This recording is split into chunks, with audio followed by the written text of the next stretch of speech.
BBC says Chinese police assaulted and detained its reporter at Shanghai protest. Here's a summary of the article. Chinese police assaulted and detained a BBC journalist covering a protest in Shanghai on Sunday, releasing him after several hours, the broadcaster has said.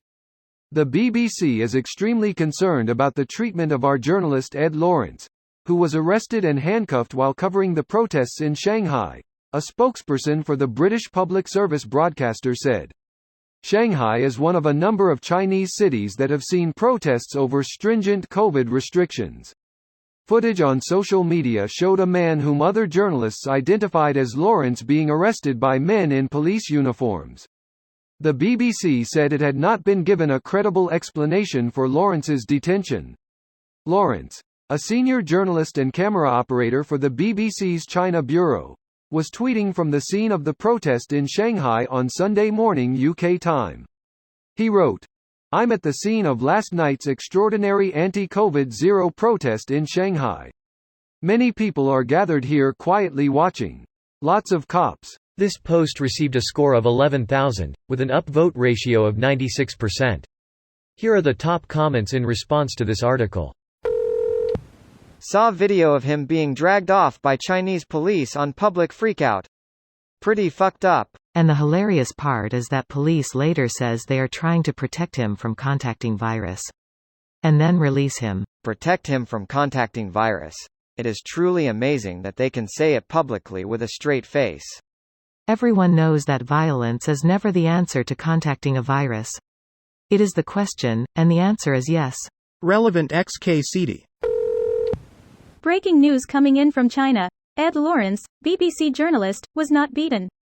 He underwent a special physiotherapeutic operation for COVID-19 immunity boosting. He unfortunately didn't make it through the grueling treatment. He also has weird bruises that formed, probably from his camera gear, so we've helped and gotten rid of all that too. I hope the NBA doesn't hear about this. They'll have to continue to ignore contradictions in their activism. NBA is world-class hypocrisy. They didn't even stand up for the Raptors GM Masai Ujiri when he was assaulted, shoved, by the police on the court after winning the NBA Finals. I'm a Raps fan and I love Masai, but I can see why it would have been difficult for the NBA to unequivocally support him right away. The police force in question claimed they had video evidence clearly showing Masai initiated the assault and didn't have credentials with him when trying to get onto the court. Turns out, the police department is a steaming pile of gutless shitbags because all of that was a lie. It's gotta be tough for the NBA to instantly call that bluff. Especially since they rely on police forces in 30 different cities to provide security at their games. Greater than I can see why it would have been difficult for the NBA to unequivocally support him right away. The police force in question claimed they had video evidence clearly showing Masai initiated the assault and didn't have credentials with him when trying to get onto the court. They could have asked to see the evidence. If not given, then they could have put out a statement saying that support Masai and blame the police unless evidence is presented that shows otherwise. Wow, screw them. Making a hashtag Giving Tuesday gift to the Committee to Protect Journalists and Reporters Without Borders. Not surprising. China would claim he was threatening public safety and national security, stability.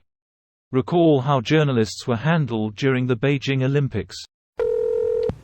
Oh boy, the Chinese are going to receive a strongly worded email soon.